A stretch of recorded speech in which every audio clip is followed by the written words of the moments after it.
Welcome to Brightly Storytime. I'm Miss Linda. Do you see a lot of birds around your home? Today we're going to read 2 books all about birds you might see out and about. And then we're going to have a special visit from the author to give some fun tips about bird watching. The first book is called Birding for Babies, a numbers book by Chloe Goodhart, illustrated by Gareth Lucas. In your own backyard, there are plenty of birds to see. Grab your binoculars and spy one black-capped chickadee. Black-capped chickadees are named after their chickadee-dee call, which they use to communicate. There are 2 red-bellied woodpeckers, busy drumming tap, tap, tap, making a hole for a home with their sharp beaks and red caps. A red-bellied woodpecker can stick out its tongue nearly 2 inches past its beak. Do you see those black birds, you smart little birder? 3 American crows. That's almost a murder. A flock of crows is called a murder. In winter, large numbers of American crows often gather to sleep in a shared space called a roost. Here's 4 blue jays with their bright blue jackets. Follow the noise to find them. They make such a racket. Blue jays often mimic the calls of hawks to warn fellow blue jays or to trick other birds. See those familiar faces, cheerful crests, and orange bills? Those are 5 northern cardinals foraging their fill. The northern cardinal is the official state bird of 7 different states: Illinois, Indiana, Kentucky, North Carolina, Ohio, Virginia, and West Virginia. Who is clinging to the tree trunks with white cheeks and a belly that matches? Count them as they creep on down. 6 white-breasted nuthatches.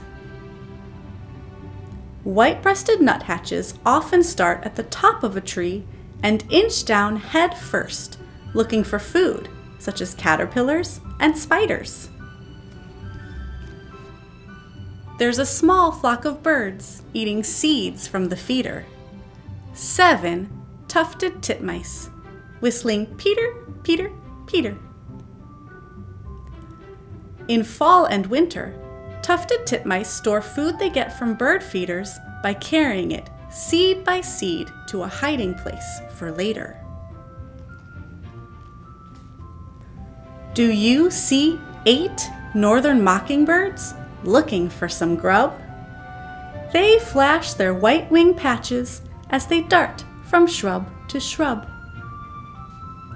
Northern mockingbirds sing day and night, often mimicking other birds and even imitating sounds such as car alarms. See 9 American robins with their bright red chests. Some are eating worms, while some are building nests. Robins don't eat the same kind of food all day long. They eat worms and bugs in the morning and berries and fruit in the afternoon. 10 American goldfinches are perched among the thistles. Pretty-tee-tee, listen to them whistle. American goldfinches shed their feathers in late summer and again in late winter. When males return to their bright yellow color, it is a sign that spring is here. Which bird in the book is your favorite? I'm always a big fan of cardinals. They're so colorful. The next book in the series is called Birding for Babies, Migrating Birds. This one is filled with colorful birds. The seasons are changing, just like the leaves on the trees. Lots of birds are in flight. Which ones do you see? Many birds migrate, which means they fly to new places when the seasons change. Who's that bird at the feeder? This one's a finch. Short little whistle. That's a purple finch. Birders can use a finch's call to tell what species it is. A purple finch calls peek or teck, and a house finch sounds more like a chirp. There's a bird in the weeds. Do you see it bug hunting? Such beautiful blue feathers. That's an indigo bunting. Indigo buntings like weedy fields and brushy areas. Did you see that quick flash? A bright, shiny green? That's a ruby-throated hummingbird, the fastest wings ever to be seen. A hummingbird's wings move so fast, they make a soft buzz. Look, up in the tree. What can you find? There's a yellow-rumped warbler with a yellow behind. You can attract yellow-rumped warblers with sunflower seeds, raisins, and peanut butter. Oh, a Baltimore oriole, over there in the woods. Bright orange tummy with a black hood.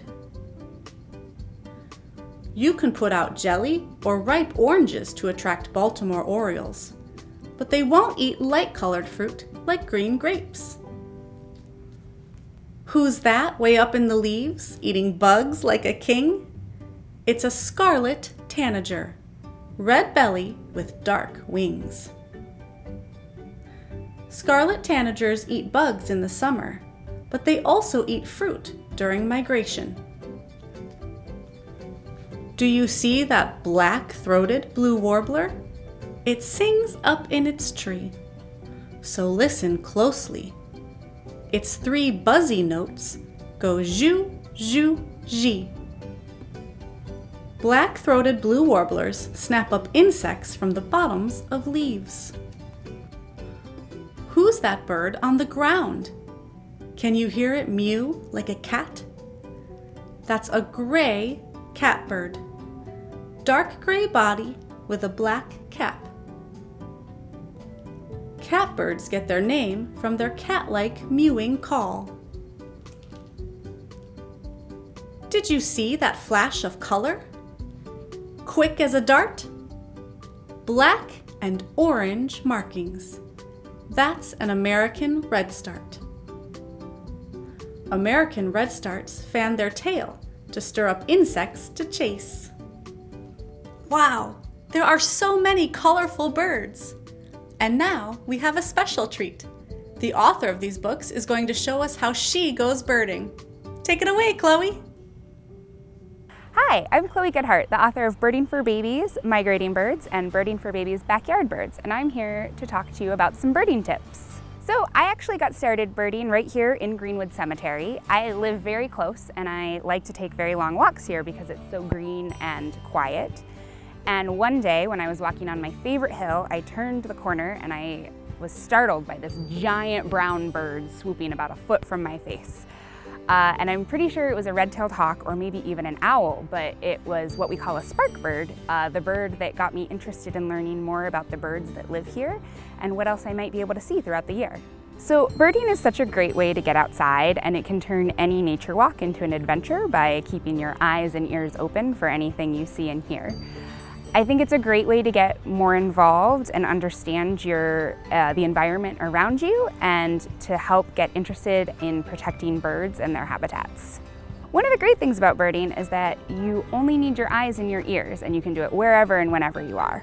But it's helpful to have some tools, so I recommend getting a good pair of binoculars so you can get a better look at any birds that you see or hear, a guidebook that helps you identify any birds, and a notebook and pencil that helps you keep track of all the birds that you've identified.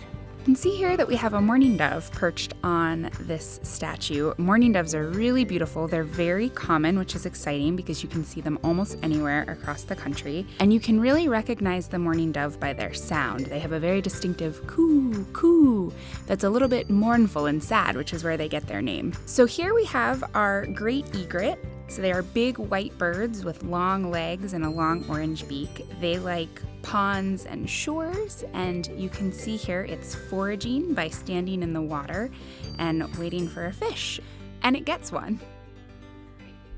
So you see here we have a young red-tailed hawk. He was actually born in or around Greenwood. His parents live nearby. He's actually a little bit too young to know how to hunt, so you can see he's a little bit confused, but he's very interested in the birds, which is cool to watch. Here we have a grackle. So grackles are neat because you can see them almost anywhere across the US, and they're very distinctive. They're these big, beautiful black birds, and they have very shiny, iridescent heads, which means they kind of turn colors when they're in the sun. Finally, we have this really cool nest that the monk parrots have built in the arches at Greenwood. So monk parrots are really cool. They actually aren't from this area. They are from tropical areas in South America. And it's believed that they came here in the 60s. They were flown in the pet trade, and they actually escaped their crates in JFK and flew all the way here and made it their home. I really love the monk parakeets. They have a really distinctive squawk, and they're one of my favorite birds to watch here in Greenwood Cemetery. Thanks so much, Chloe. Did you learn any birding tips today?